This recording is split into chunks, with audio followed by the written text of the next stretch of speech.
are not going to return to marriage until you make the institution more fair. Well, what they'll do is they'll return. Yeah. Doesn't matter what you say. It doesn't matter what I say. You guys have been preaching marriage for a decade, and the rates of marriage have still been going down. Why? Because the cost is too high and the quality of women is too low. How do you fix it? Do you want to get married?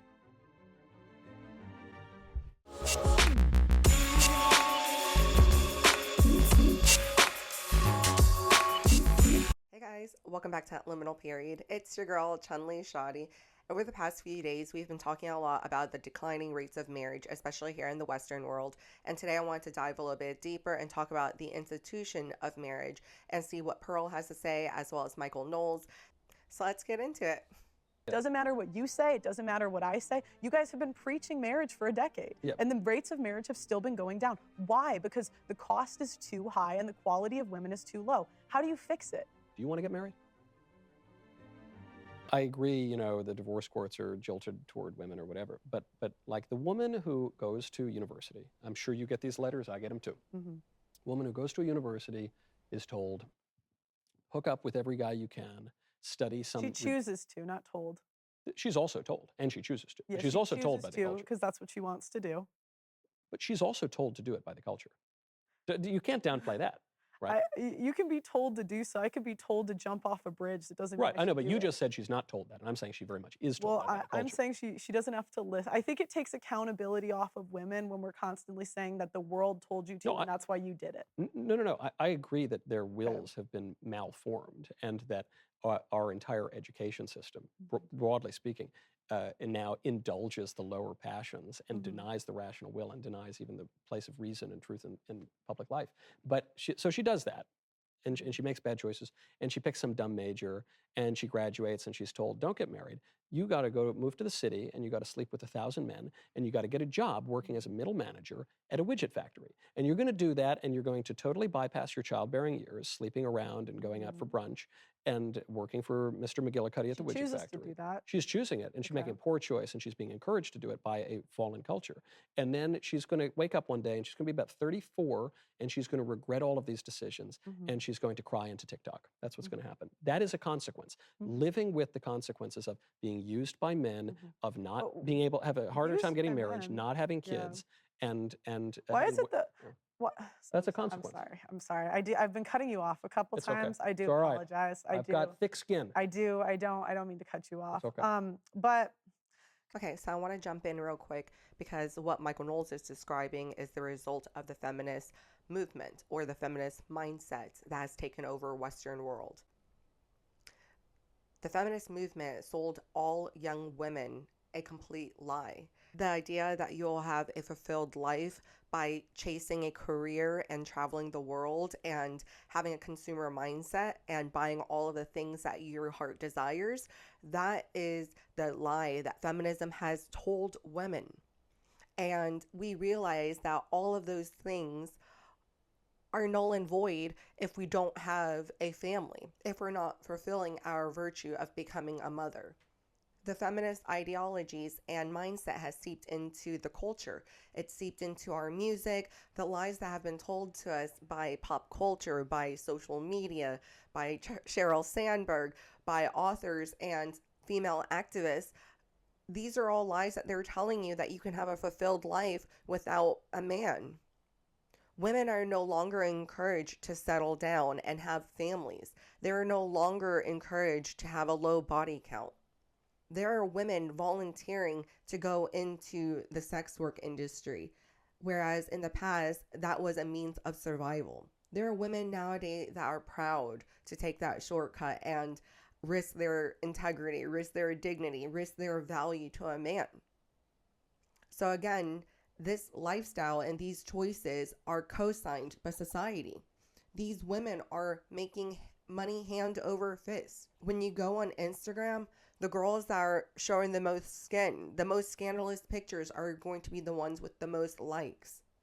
Men and women aren't necessarily going onto YouTube or Patreon or OnlyFans to learn how to cook. So I think both men and women are at fault in this, in that we've had a completely over-sexualized society and culture, and that has been normalized. That has been encouraged. This is the lie that was told to women that is okay to be sexually liberated, that is empowering to own your body and own your sexuality. That's the lie that has been told to women. With Michael Knowles just stating the fact that this is what society and pop culture is encouraging, for some reason, Pearl thinks that that takes accountability completely off of women. I don't think that's the case. I think women, yes, we should be accountable and held accountable for the actions that we've made. We should have to deal with the consequences, but at the same time, there should be some understanding and grace towards these women, that you are a product of your environment. Young girls currently have role models such as Kim K or Cardi B or Ice Spice or Sexy Red. This is what they have to look up to. So how can you blame them when this is how they start dressing, how they start behaving, how they start engaging in society? We have shows like Bad Girls Club where these are the women that are gaining the attention, the money, the clout. These women are having the lifestyles that these young girls are told is desired. They say that this is fulfilling. So again, we can't completely dismiss the fact that these girls have been indoctrinated at a very young age. Yes, have them take accountability, but again, let's talk about how to get back to reality. Let's start having better role models. Who am I to say who is a good role model? So I think it's important for us to get back to a culture where the family unit is important and valued and necessary. I think it's important for us to start coming together and understanding each other and communicating our wants and needs and being more realistic with it. I think it's important for us to get away, or at least be able to have some discernment between the consumer mindset that we're currently living in. And I mean, I'm guilty of it too. We all are to a certain extent. And again, I think it's just best that we have these conversations so that we can get back to reality. I do All right. apologize. I've got thick skin. I do. I don't mean to cut you off. It's okay. But because my question is, why do we always say is used by men? Because men Like, women use women for sex. No, but women don't use, there are women that hunt top men down and try to sleep with them. I'm sure the top men are the top. I mean, I don't know what top men. But I know, probably but see, some pickup artist even pimp the or way you something, describe it, it's like always 'Cause putting men- it on the men. because men and women react differently to sex, and because men tend to pursue in sex, and women tend to be pursued. Because Oh no, not the top guys. what do you mean by a top guy? Yeah, like Not a top guy? I've interviewed. I had Brittany Renner on my show. Do you know who that is? I don't. There are girls that they learn she talks about this. They learn every single thing about, like, they become targets, the men. Yeah. And they get the guys to sleep with them. They try to steal condoms. Like, this is But not. who's a top man? You mentioned a woman. Who's a top man? And am I? Well, this is something. I want to be. If you were called dating a top again, man. if you were dating again, you might be. I would be. All right. That's good. You might be. I mean, women, when there's money, Just my money? It's not my sparkling personality and my good looks? All right. Look at there. Okay. But I just noticed in the language, like, somehow it's always the men's fault when we talk about sin. So even in that sin, women sin, but women are women easily women are taken advantage of because I disagree. Do you think men and women relate to sex in the same way? I think that at times women have more sexual power than men. I'm not denying. And so women always have more women. sexual power I mean, than women men. take advantage of. You could say women take advantage of lonely men on OnlyFans. But they do.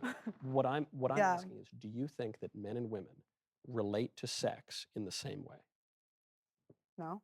They don't. That's course why not. we talk about men and women in sex differently, and we ascribe different moral. Right, but I think your categories. accountability for the action is still, it's on you. So I don't think when women sin, it's the fault of society. I don't think it's the fault the men are just using you. I think that when women do that, it's a choice. Sure. Do you think And people I can be don't- deceived? I think women play dumb a lot. It's like I'll interview these women on abortion, and they're like, "Oh, I didn't know. What, you didn't have Google?" Yeah. Well, you say they play dumb, which they do, but are they Yeah, dumb but sometimes? that's my what I'm asking. well. You would say sort of. yes. You would say yes. Yeah, so people but obviously can be deceived. They can be deceived, but you're still accountable for the choices that you make. And I don't necessarily. I think sometimes it's just the easier choice. Like, women don't want to do the hard thing. What's the hard thing? I would say it's easy to sleep around. Yeah, That's an easy thing to do. Women It's a temptation for men too. Correct. more for men but than it's easier for women. Yeah, that's exactly what I'm saying. Correct. But that's the getting. That's kind of why I Yeah. attack the guys for using women. But Yeah. what percent of men are even using women? It's like 80% of women are involved in hookup culture, maybe 5% of men. Yeah, And I the can top tell you, men, yeah. I could even say this like from doing my show. I'll interview a guy. He's sleeping with like 3, 4. He'll go on Yeah, that's 3, bad. 4 chicks from the show. Right, that's bad, right? That's bad. You would say that's a bad thing for him to do. Sure, but my point is more women. There's 5 women partaking in it where there's 1 man. But it's one man doing it 5 times as much as the women. That's why I'm knocking the men. But my point is more women are responsible for hookup culture than men. But the men are more. You just acknowledged the men are more culpable in that they are doing it more frequently than the women. No, I would say there's 5 women, so it's way more. But they're individually each doing it with the same guy. But I'm talking about like you're basically saying to men, oh, don't sleep. Most men can't. Most men aren't. Which is good. That's actually a great limitation of their ugliness. Yeah, fine. But it's like their lack of riz. But it's just so funny. The riz.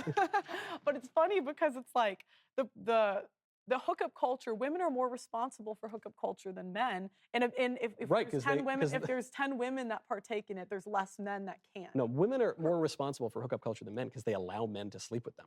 And they're the ones who are being pursued. So I agree with you on that. Well, the top men are the women are pursuing them. I would, if you look at Yeah. Do we have an example of a top man? I mean, examples that I think of, and I know because this is always where the convo goes. Then it's like the religion decides who's a top man. But I'm talking about like who women. No, this is the first I'm hearing this term, and I would like it to apply to me, but perhaps it won't. So who's a top man? An example of a type of man that women go for is, say, athletes. Yeah. Sneaker chasers, jersey chasers, we call them. Yeah, correct. I'm saying like in those examples, the women are pursuing them. It's not the women being innocent and used. It's women driving to the games, getting a hotel. Yeah, they're interested. Stalking. There was one chick. God, it was crazy.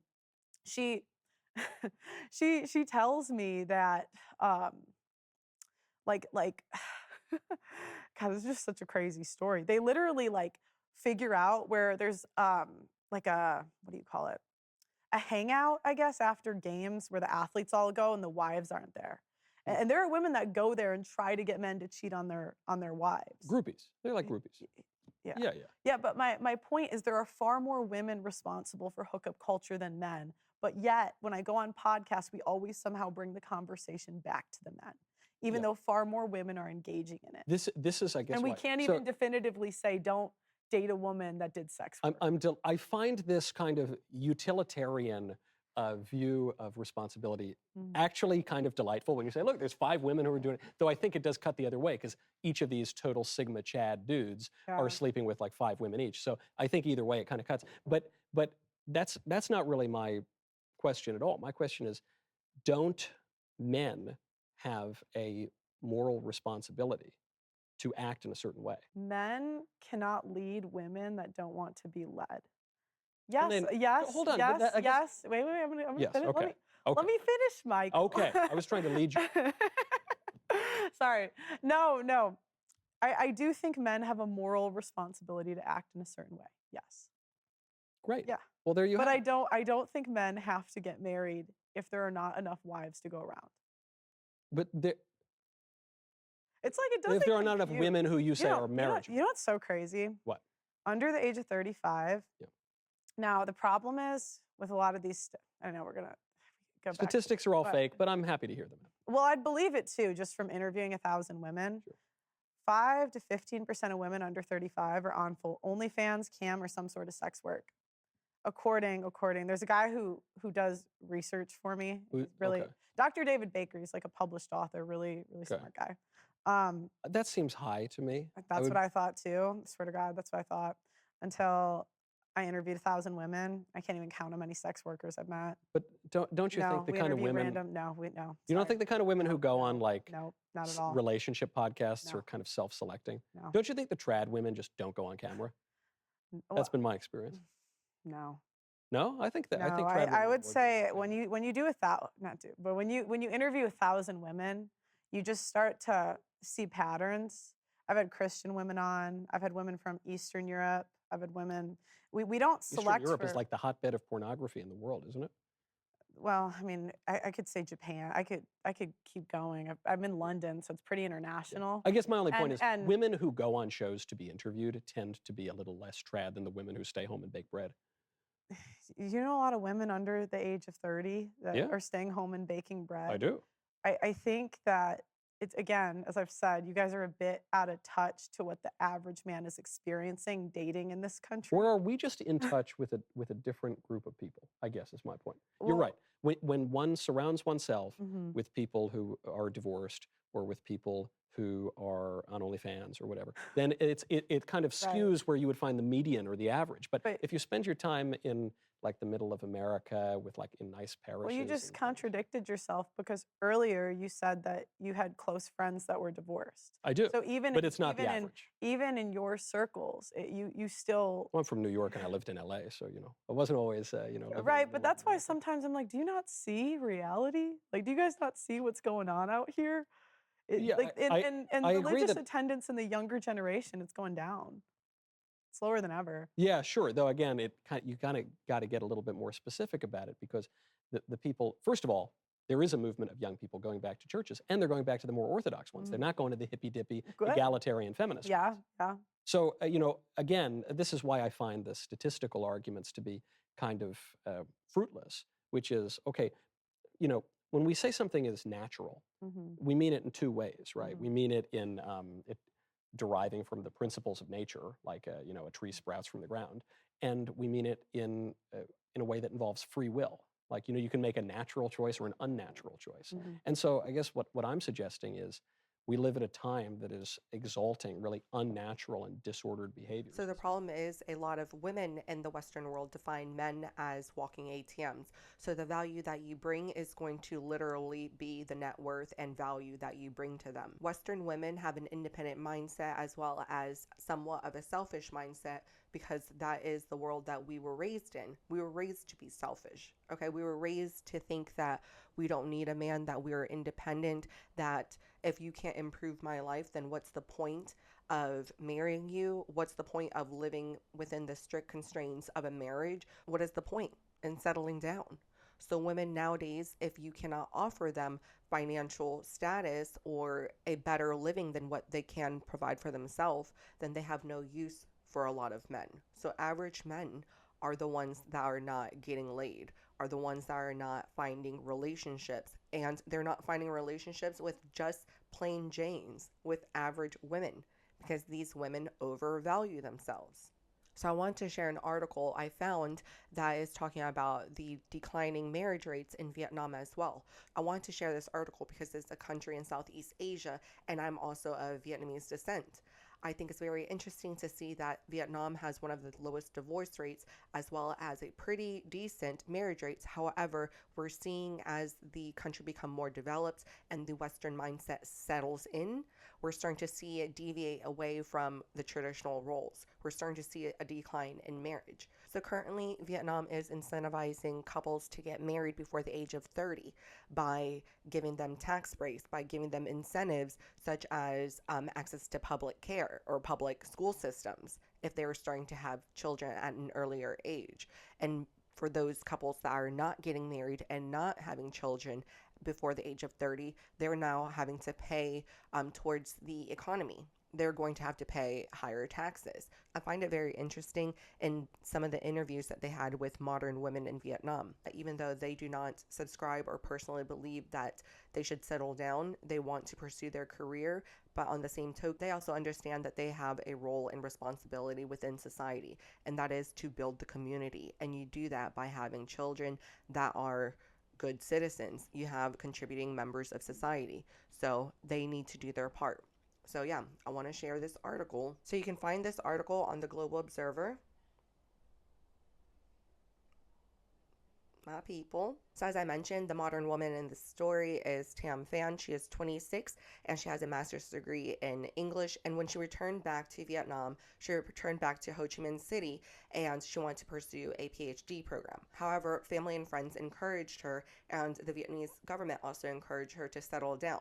The Vietnamese fertility rate and marriage rate has gradually declined in urban areas. Neighboring countries such as Thailand, Korea, and Japan have tried unsuccessfully to encourage their citizens to have more children. In its effort to curtail an impending population crisis, Vietnam issued a policy capitalizing on a message that would resonate with the country's millions of single women.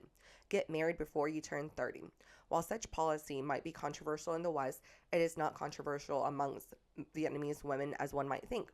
Many women, even if they don't like the policy, agree with it, saying that it is good for the country's aging population. The age of 30 is considered by many Vietnamese women as a turning point when single women become leftovers. Essentially, when you hit the wall. That's what we're calling it in America, and some women just don't want to acknowledge the fact that there is a wall, that you do hit your peak as far as marriage goes. And after that, it's going to be tough cookies. It's going to be a challenge because now you're competing with the younger women that are easily impressionable as well as easily moldable. When we have such high standards in Western America, as well as place such low value on men and what they offer in a relationship, we overall do not appreciate the dynamic of a family. So a decision signed by Vietnam's Prime Minister on April 28th called on men and women to marry before they are 30 and women to have their second child before 35. Benefits for couples with children include income tax reduction, priority admissions for children in public schools, and support in renting or buying subsidized housing. Those who do not want to marry or who marry too late would have increased responsibility to contribute to society and the community, most likely in the form of higher taxes. The government has yet to detail how this plan will be implemented, but said that the policy only applies in areas of low fertility, mostly urban areas, not nationwide. Fan said she doesn't want to be called a leftover and aimed to marry by 30, even before the government's announcement. But she was still surprised, and when she heard about it through social media, I thought it was crazy, she said. The government don't give any reasons. They do say that it's beneficial to health and the development of the economy, but they don't really explain how this policy can solve that. So I want to share this article because it's important for us to take a look at the examples that we have around the world. When we see South Korea, Japan, Vietnam experiencing a decline in birth rates as well as an aging population, we should also take note of that. America has been seeing a decline in birth rates and fertility rates and marriage rates.